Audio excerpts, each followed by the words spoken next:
రాజ్యసభ సభ్యులు మిత్రులు బద్దిరాజు రవిచంద్ర గారు, ఆందోళన శాసనసభ్యులు మిత్రులు క్రాంతి గారు, మీడియా మిత్రులారా, నిన్న టీఆర్ఎస్ పార్టీ బీఆర్ఎస్ గా ఆవిర్భవించిన తర్వాత మొట్టమొదటి ఖమ్మం సభ సూపర్ డూపర్ హిట్ అయి ప్రజలు లక్షలాదిగా వచ్చి ఆ సభని విజయవంతం చేసినందుకు ముందుగా మా ఉమ్మడి ఖమ్మం జిల్లా ప్రజలకి, అలాగే పక్కనే ఉన్న సూర్యాపేట జిల్లా మరియు మహబూబాద్ జిల్లా ప్రజానీకానికి అందరికి కూడా శిరస్సు వంచి ధన్యవాదాలు తెలియజేస్తా ఉన్నా.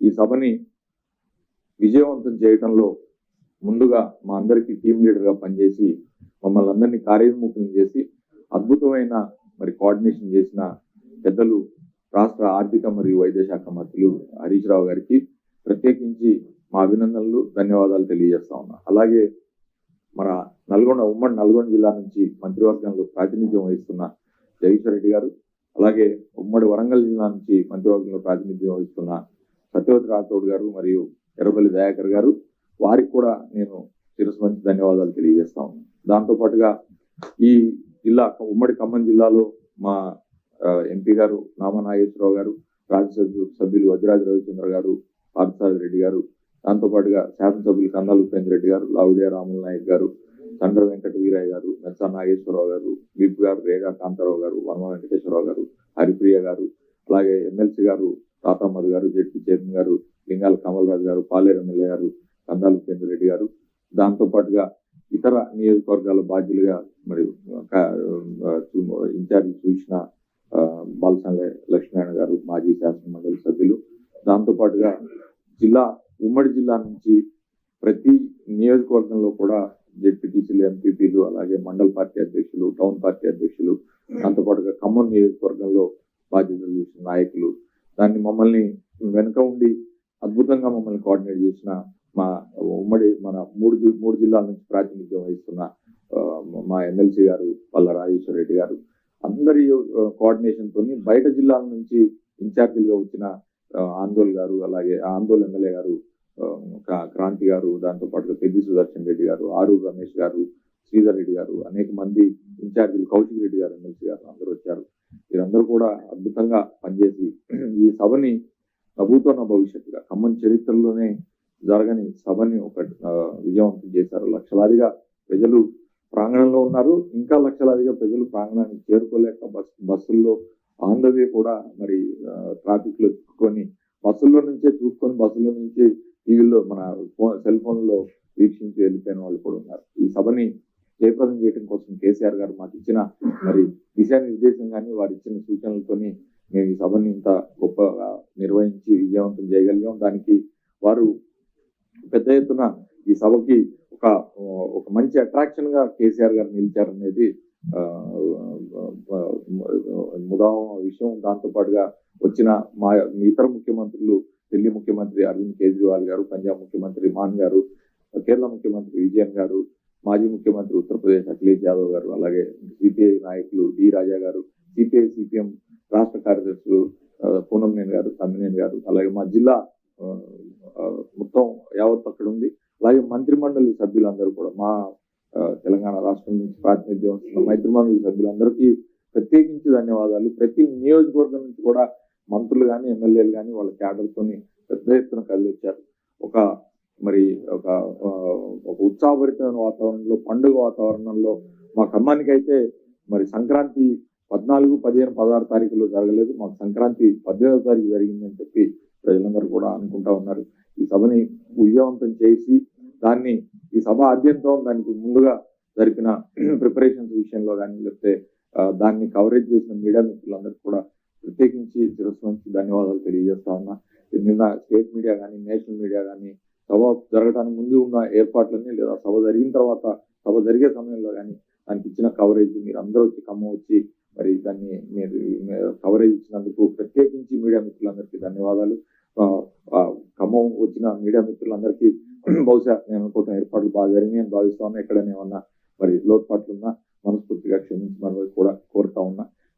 ఈ సభ ద్వారా ఒక దేశానికి ఒక దిశానిర్దేశం కేసీఆర్ గారు కానీ, మిగతా జాతీయ పార్టీ నాయకులు కానీ చేయటం అనేది మా ఖమ్మానికి ఒక అదృష్టం. ఈ సభ ఖమ్మంలో జరగాలి అని కేసీఆర్ గారు మాతో అన్నప్పుడు అది 8వ తారీఖు నాడు నిర్ణయం జరిగింది. 18వ తారీఖు నాడు సభ జరిగింది. కేవలం 10 రోజులు షార్టెస్ట్ స్పాన్ లో ఇంత పెద్ద ఎత్తున ఏర్పాట్లు చేయాలనుకోవటం, దానికి మా సమీకృత కలెక్టరేట్ ప్రారంభోత్సవ కార్యక్రమం మరియు కంటి వెలుగు కార్యక్రమం 2 కలిసి రావటం అనేది గొప్ప విషయం. మరి మేమందరం కూడా మరి ఆ కంటి వెలుగు కార్యక్రమం 2వ దశ కార్యక్రమాన్ని మా దగ్గర నుంచి ప్రారంభించుకునే ఒక అద్భుతమైన అవకాశం కూడా నేను లభించింది. సో ఒక గొప్ప ఈవెంట్ కి ఇన్ని రకాలుగా మరి అన్ని విషయాలు కలిసి రావటం, దాంతో పాటుగా మా మెడికల్ కళాశాలకి శంకుస్థాపన కూడా ప్రభుత్వ రంగంలో ఖమ్మంలో మెడికల్ కళాశాలకి శంకుస్థాపన కూడా అక్కడ చేశారు. ఆ సభ ద్వారా మరి కేసీఆర్ గారు మరొక అద్భుతమైన మరి కార్యక్రమానికి శ్రీకారం చుట్టారు. ఖమ్మంలో ఒక జేఎన్టీయూ ఆధ్వర్యంలో అది తెగిపోయినా లేకపోతే ఏమైనా జరిగినా కూడా అవతల కనెక్టివిటీ పోతుంటే దానికి కూడా పెద్ద ఎత్తున మరి నిధులు కేటాయిస్తూ దాన్ని ఏర్పాటు చేసుకోమని కూడా చెప్పడం జరిగింది. దాంతోపాటు ఉమ్మడి ఖమ్మం జిల్లాకి నిధుల వరద కూడా పాటించారు. ఖమ్మం మున్సిపల్ కార్పొరేషన్కి 50 కోట్లు, మిగతా మున్సిపాలిటీకి 30 కోట్లు, అలాగే మేజర్ గ్రామ పంచాయతీలకి 10 కోట్ల రూపాయలు ఎస్డిఎఫ్ నుంచి ఇవ్వడం, అలాగే ప్రతి గ్రామ పంచాయతీ కూడా 10 లక్షల రూపాయలు ఇవ్వడం ద్వారా కొన్ని 100 కోట్ల రూపాయలు నిధులు ఇచ్చినందుకు ధన్యవాదాలు తెలియజేస్తా ఉన్నా కేసీఆర్ గారు. ప్రత్యేకించి ఖమ్మం మీ అందరికీ తెలుసు, అది ఇప్పుడు అభివృద్ధికి గుమ్మం, ఒకప్పుడు మరి చైతన్యానికి గుమ్మం. అది ఒక వామపక్ష లౌకికవాద ప్రజాతంత్ర శక్తుల యొక్క గుమ్మంగా ఖమ్మం ఇంతకు ముందు పిలువబడింది.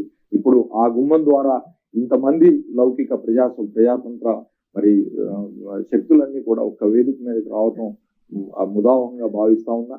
ఈ అద్భుతమైన అవకాశాన్ని ఇచ్చిన మా ముఖ్యమంత్రి గారి కేసీఆర్ గారికి ప్రత్యేకించి శిరస్సు వంచి ధన్యవాదాలు, అలాగే హరీష్ రావు గారికి కూడా శిరస్సు వంచి ధన్యవాదాలు తెలియజేసుకుంటూ ఇప్పుడు ఈ మీడియా సమావేశాన్ని ఉద్దేశించి మిత్రులు పల్లా రాజేశ్వర రెడ్డి గారిని మాట్లాడవలసిందిగా కోరుతాం.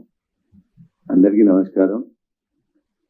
భారత రాష్ట్ర సమితి పెట్టిన తర్వాత మొదటి ఆవిర్భావ సభను ఖమ్మంలో పెట్టాలని రవాణా శాఖ మంత్రులు పువ్వాడ అజయ్ కుమార్ గారు మరియు ఆ ఎంపీలు మిగతా వాళ్ళందరూ కోరిన వెంటనే యాక్సెప్ట్ చేసి గో హెడ్ అని చెప్పేసి 18వ తారీఖు డేట్ చేసినాం అని చెప్పేసి మాకు ముఖ్యమంత్రి గారు పర్మిషన్ ఇవ్వడం, ఏ విధంగా జరగాలని దిశానిర్దేశం చేయడం, ఆర్థిక శాఖ మంత్రి గారిని మాతో పాటు ఖమ్మంకు పంపించడం, ముందుగా కేసీఆర్ గారికి హరీష్ రావు గారికి నేను ధన్యవాదాలు తెలియజేస్తున్నాను. ఖమ్మం జిల్లాలో అజయ్ కుమార్ గారి నాయకత్వంలో మిగతా అందరినీ ఏకోన్ముఖులను చేసి ఒక అద్భుతమైన సభ, ఒక చరిత్రాత్మకమైన సభ, మరుపురాని సభ, ఖమ్మం జిల్లాలో ఇప్పటి వరకు అత్యంత పెద్ద సభ ఇవాళ అత్యంత ఆకర్షణీయంగా తయారు చేసుకోవడం, ఆద్యంతం మొదటి నుండి చివరి వరకు సభ మొత్తం కూడా ఉర్రూతలేగేటట్టు కూడా చేసుకోవడం, వచ్చిన ప్రతి వాళ్ళు కూడా ఎంతో కొంత స్ఫూర్తి పొందడం, నిజంగా ఈనాడు అది నిర్వహించిన నాయకులకు కానీ కార్యకర్తలకు కానీ అదృష్టంగా మేము భావిస్తున్నాం.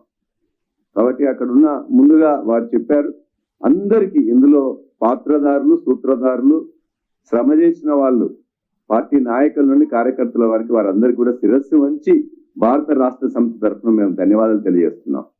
మీ అందరికి కూడా అక్కడ దాకా వచ్చి ఎండలో కూర్చొని మంచిగా అద్భుతంగా కవర్ చేసి ఇవాళ ఇచ్చినందుకు కూడా మీ అందరికి కూడా మేము ధన్యవాదాలు తెలియజేస్తున్నాం. 2001లో కరీంనగర్ లో సింహగర్జన చేసి 14 సంవత్సరాలు పోరాటానికి ఏ విధంగా స్ఫూర్తిగా సభ నిలిచిందో, ఇవాళ ఢిల్లీ పీఠంపై బీఆర్ఎస్ లేకపోతే బీఆర్ఎస్ అనుకూల శక్తులు కూర్చోవడానికి కూడా ఖమ్మం సభ స్ఫూర్తిగా ఉంటుందనే ఆశాభావంతో మేము ఉన్నాం.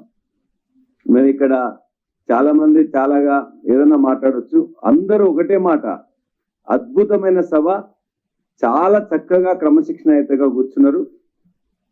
మా యొక్క విజయం అనేది మొట్టమొదటిగా ప్రతి గ్రామంలో కూడా ప్రతి కార్యకర్త ప్రజలు కూడా చర్చించుకున్నారు. మాకు వెహికల్ ఉంటే మేము వస్తామని చెప్పేసి మొత్తం 10 నియోజకవర్గాల నుంచి కూడా మొత్తం కూడా ఏకోన్ముఖులై మొత్తం కూడా మేము రావాలి, సభను చూడాలి, సభను వినాలి అని చెప్పేసి అనుకోవడమే మా మొదటి విజయం. రెండవది, ముఖ్యమంత్రి గారు పిలుపు మేరకు 5 పార్టీల నుండి సిపిఐ, సిపిఎం, ఆప్, సమాజ్వాదీ పార్టీ, అదేవిధంగా బీఆర్ఎస్ సంబంధించిన అగ్రనేతలు అక్కడికి రావడం అనేది కూడా రెండో విజయం.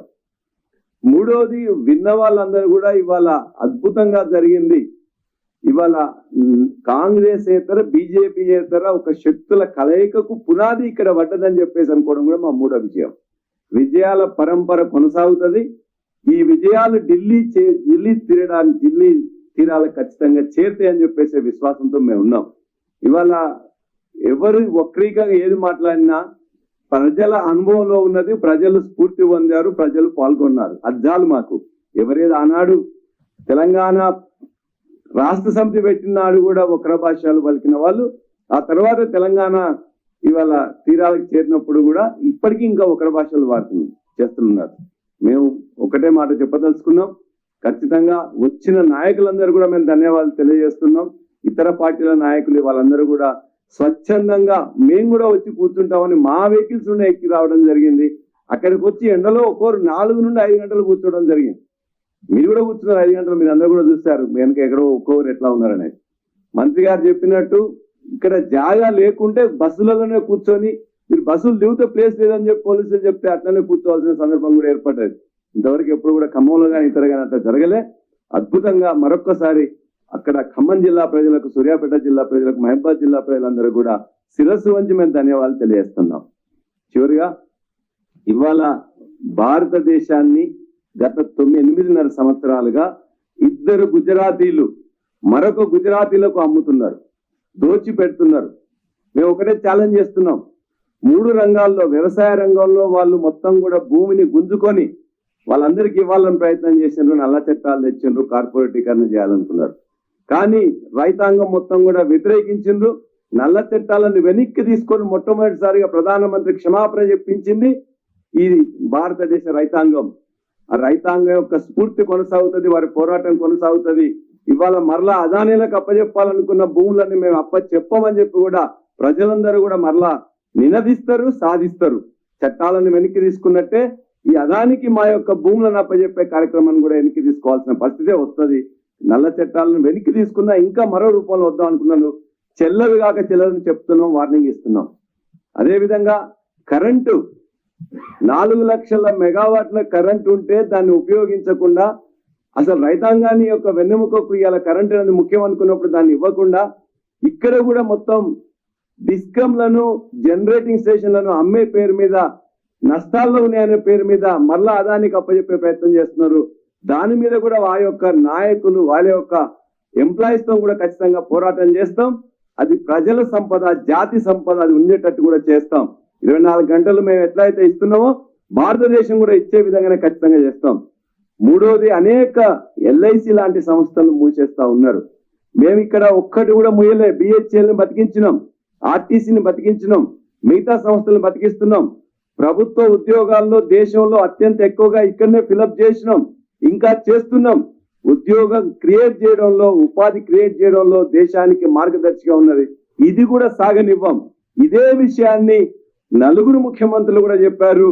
ఇవాళ మొత్తం ఆనాడున్న క్లుప్తంగా చెప్పదలుచుకుంటే 2014లో అదానీ పరిస్థితి 604 ర్యాంకు, 44,000 కోట్ల ఆస్తి మాత్రం ఉండే. ఈనాడు ప్రపంచంలోనే 3వ ర్యాంకుకి ఎగబాగాడు. ప్రపంచంలోనే 10 లక్షల కోట్ల సంపదను చేకూర్చారు. ఎవరు చేకూర్చారు? అదానీకి, అంబానీకి అలా డబ్బులు చేకూర్చింది కూడా మోదీ, అమిత్ షా. 2 గుజరాతీలు మరొక 2 గుజరాతీలకు వాళ్లకు పార్ట్నర్స్ గా ఉండి మొత్తం కూడా దేశాన్ని మొత్తం కూడా అమ్మారు, మొత్తం కూడా వాళ్ళందరూ దోచిపెట్టారు. ఇది సాగదు.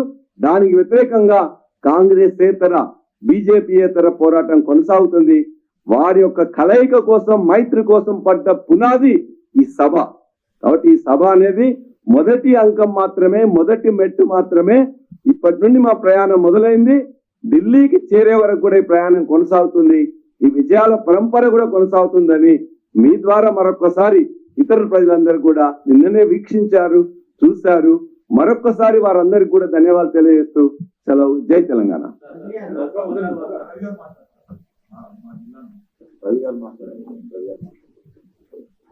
ముందుగా ఈ ప్రెస్ మీట్ వచ్చినటువంటి ప్రింట్ అండ్ ఎలక్ట్రానిక్ మీడియా వారికి గుడ్ మార్నింగ్. టిఆర్ఎస్ పార్టీ నుంచి BRS పార్టీగా అవతరించిన మొట్టమొదటి మహాసభ, బహిరంగ సభకు ఖమ్మం వేదికకు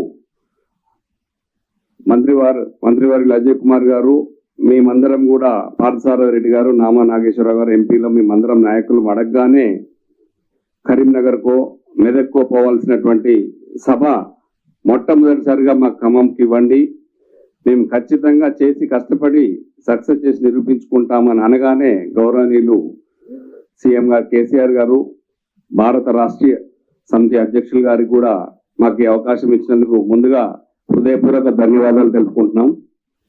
అట్లాగే ఈ అవకాశం ఇచ్చి 8వ తారీఖు నాడే చెప్పి 18వ తారీఖు నాడు మీటింగ్ పెట్టి ఇంత పెద్ద సభకు వేదికను ప్లస్ జనాన్ని ఇవన్నీ మొబిలైజేషన్ చేసుకోవడం చాలా పెద్ద టాస్క్ అయినప్పటికీ గౌరవనీయులైన వైద్య ఆరోగ్య శాఖ మరియు ఆర్థిక శాఖ మంత్రులు హరీష్ రావు గారిని మాకు ఇన్ఛార్జిగా నియమించడం, వారు రావడం, ఒక్క రోజు కూడా డే అండ్ నైట్ కష్టపడి మా అందరితో పని చేయించడం, జిల్లా మొత్తం ఒక యూనిట్గా కష్టపడి బ్రహ్మాండంగా తయారు చేసుకోవడం, వేదికను సుందరంగా తీర్చిదిద్దుకోవడమే కాకుండా జిల్లా నలుమూలల నుంచి మరియు సూర్యాపేట జిల్లా నుంచి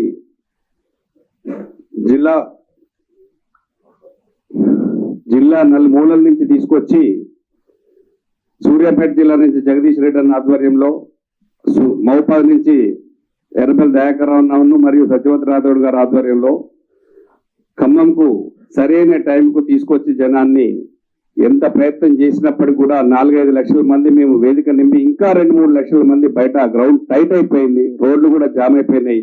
ఇది భారతదేశంలోనే మొట్టమొదటి బహిరంగ సభ. ఖచ్చితంగా కూడా చూస్తే అర్థమవుతుంది ఎక్కడికక్కడ జామ్ అయిపోయింది. ఇంత మంచి ప్రోగ్రామ్ కి సహకరించినటువంటి టైంకు కష్టపడి తీసుకొచ్చిన బీఆర్ఎస్ పార్టీ శ్రేణులు, కార్యకర్తలు, ప్రజాప్రతినిధులు, ఎమ్మెల్యేలు ఫస్ట్ టైం గా వేదికకు రావడానికి డీసీఎంలో లారీలలో కష్టపడి వచ్చారు. మొట్టమొదటిసారిగా కష్టపడి తీసుకొచ్చినటువంటి నాయకులందరూ కూడా పేరు పేరున హృదయపూర్వక ధన్యవాదాలు. అట్లాగే బీఆర్ఎస్ పార్టీ ఆవిర్భావ మొదటి సభకు 4 ముఖ్యమంత్రులు, కేజ్రీవాల్ గారు కానీ, భగవంత్ సింగ్ మాన్ గారు కానీ, విజయన్ గారు కానీ, అట్లాగే మాజీ ముఖ్యమంత్రి అఖిలేష్ యాదవ్ గారు కూడా మా పార్టీకి సపోర్ట్ చేస్తూ ఫస్ట్ టైం మీటింగ్కి వచ్చి మాకు సంఘీభావం తెలిపినందుకు కూడా వారికి కూడా హృదయపూర్వక ధన్యవాదాలు తెలుపుకుంటున్నాం. ఇంకా చెప్పాలంటే ఈ బీఆర్ఎస్ పార్టీని ఈ దేశంలోనే ఒక ప్రబలమైన రాజకీయ శక్తిగా అవతరించబోతుంది. అది నిన్నటి నుంచి స్టార్ట్ అయిపోయింది. బీజేపీ వాళ్ళకి అర్థమైపోయింది. మొట్టమొదటి బహిరంగ సభనే, అందులో ఖమ్మంలో చైతన్యవంతమైన ఉద్యమాలు జిల్లాలో మొట్టమొదటిసారిగా ఇంత భారీ ఎత్తున సక్సెస్ అయినందుకు వాళ్ళు ఆశించారు. ఖమ్మం జిల్లాలో ఏదో జరగబోతుంది, బీజేపీ అడుగు పెట్టబోతున్నారు. అడుగు పెట్టగానే కాదు కదా, అడుగు పెట్టడానికి కూడా జాగలేదు. కనీసం ప్రయత్నం చేసిన డిపాజిట్ కూడా రావు ఖమ్మం జిల్లాలో.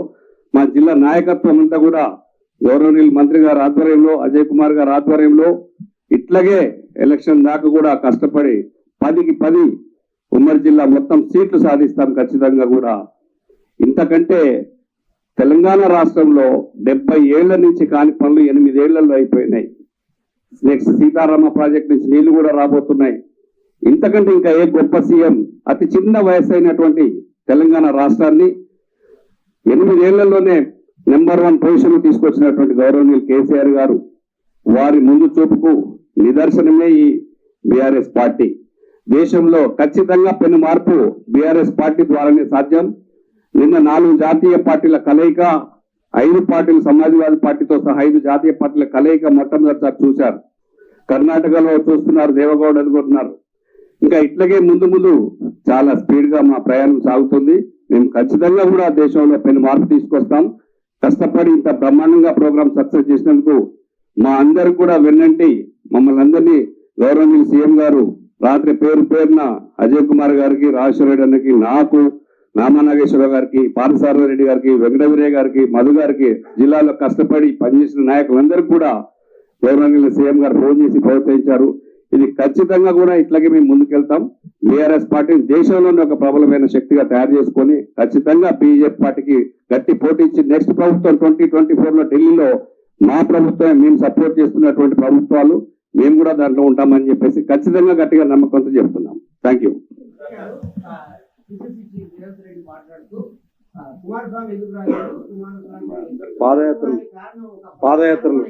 పాదయాత్రలో ఉన్నారు కుమారస్వామి గారు, అది వారికి తెలియదు.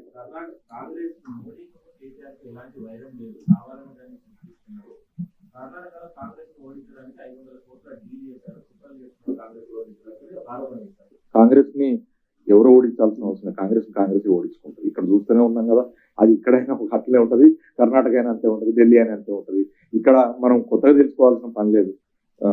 వారు చెప్పే దివంగత నేత రాజశేఖర రెడ్డి గారు అన్నారు, కాంగ్రెస్ శత్రు, కాంగ్రెస్ ఓడిస్తుంది అని చెప్పి. కాబట్టి మాకంత ప్రత్యేకమైన కార్యాచరణ తీసుకొని ఆడికి మేము పోయి కాంగ్రెస్ ఓడించాల్సిన పని, వాళ్ళు నాలుగు ఓడించుకుంటారు.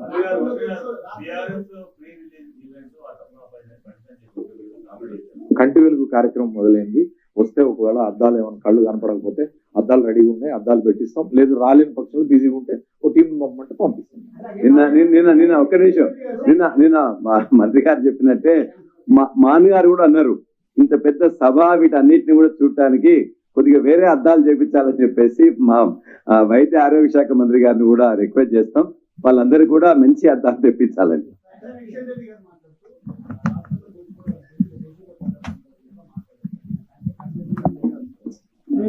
ఈ దేశంలో మేము చాలా క్లారిటీగా చెప్తున్నాం, భారతదేశాన్ని దోచి 10 లక్షల కోట్లను అదానికి ఇచ్చారు. 604 ర్యాంకు ఉంటే 3వ ర్యాంకు తీసుకొచ్చారని చెప్తున్నాం. ఇక్కడ ఉన్న అన్నిటిని కూడా అమ్మారు. ఇక్కడున్న కృష్ణపట్నం ఎయిర్పోర్ట్ ని ఇచ్చారు, మనకు సంబంధించిన జీవీకే ఎయిర్పోర్ట్ గుంజుకున్నారు, రైల్వే స్టేషన్లను కూడా అమ్ముతున్నారు, రైల్వే అన్నిటిని కూడా అమ్ముతున్నారు అనేది వాస్తవంగా చెప్తున్నాం. వాస్తవం కాదా? మా మీద ఇంతవరకు నువ్వు అలిగేషన్ చేయడం తప్ప ఎక్కడ కూడా ఈ 9 సంవత్సరంలో మా మంత్రుల మీద కానీ, మా ప్రభుత్వం మీద కానీ, మా ముఖ్యమంత్రి గారి మీద కానీ ఒక చిన్న సంఘటన కానీ, కోర్టులు కానీ ఇంతవరకు ఎక్కడ కానీ, నీతి ఆయోగ్ కానీ ఎక్కడ కూడా ఒక చిన్న సంఘటన కానీ, చిన్న అలిగేషన్ కూడా లేదు. కాబట్టి ఎవరు ఎన్ని మాటలు చెప్పుకున్నా కూడా దేనికి కూడా ఒక ఆధారం ఉండాలి. ఆధారం లేని మాటలు మాట్లాడితే చిల్లర మాటలుగా ఉంటాయి తప్ప దాన్ని ఎవరు పట్టించుకోరు.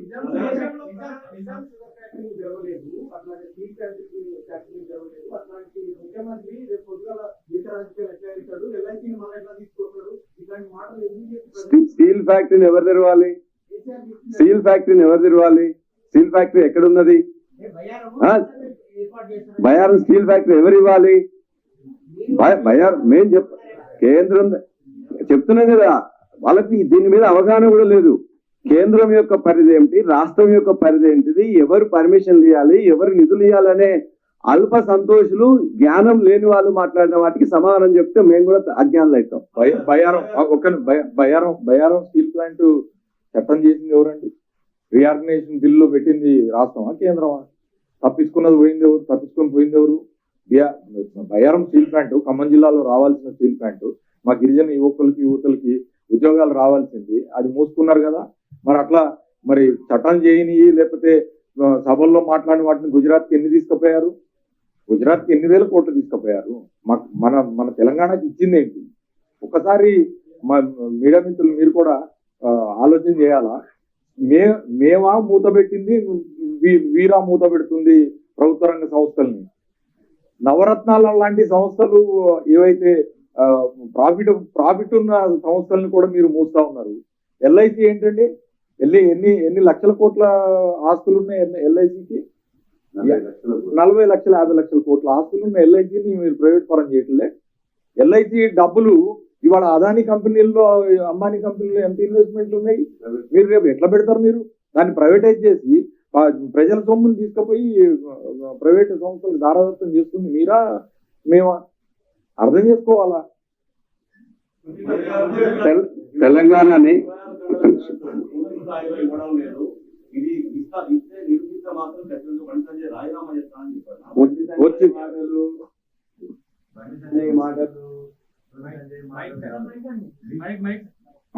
ఇవాళ రైతాంగానికి ఎప్పుడు ఎంత కావాలన్నది 24 గంటలు ఇస్తున్నాం.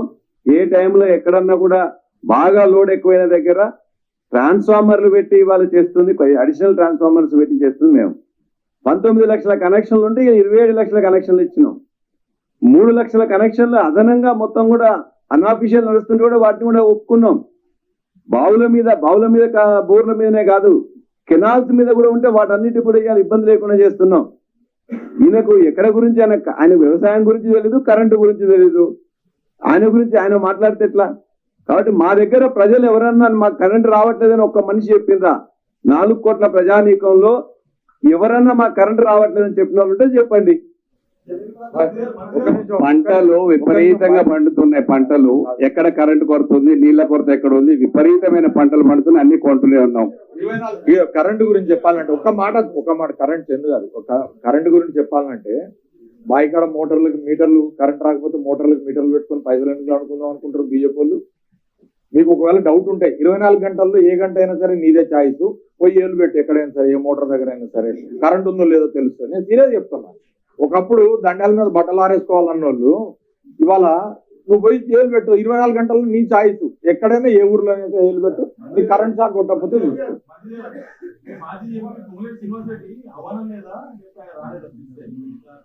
బీఆర్ఎస్ కాదు, ఇది బీఆర్ఎస్ బహిరంగ సభ. ఇది ఎవరింట్లో పెళ్లి కాదు. పార్టీ అన్న తర్వాత, పార్టీ శ్రేణులు అన్న తర్వాత అందరు రావాలి. అందరూ పిలవకుండా ఇప్పుడు వచ్చిన 5 లక్షల మంది బొట్టు పెట్టామా మేము? వాళ్ళ పార్టీ ఎవరైనా రావాల్సిందే. ఇక్కడ వ్యక్తులు అది ఆయన అడగండి, మమ్మల్ని ఎందుకు అడుగుతారు? మాకేం తెలుసు, మీరు అడగాలి ఆయనని.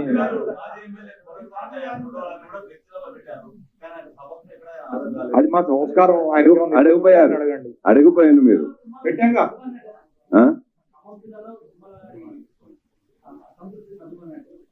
ఏం అసంతృప్తి ఉందని ఎవరైనా చెప్పిందా? అసంతృప్తి ఉందని ఎవరైనా చెప్పిందా?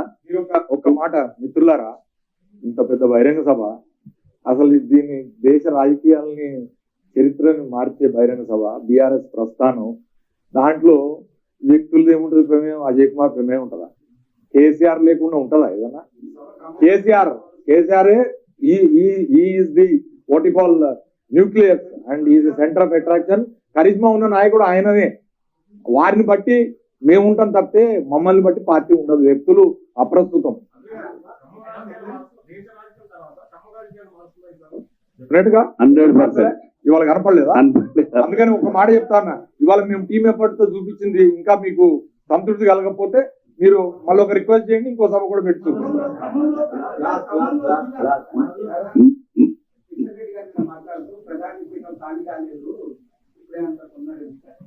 మేము అనలే కదా ప్రధాని పీఠం ఖాళీ కాదని తెలుసు, మాకు 400 రోజులు ఉందని చెప్పిండ్రు.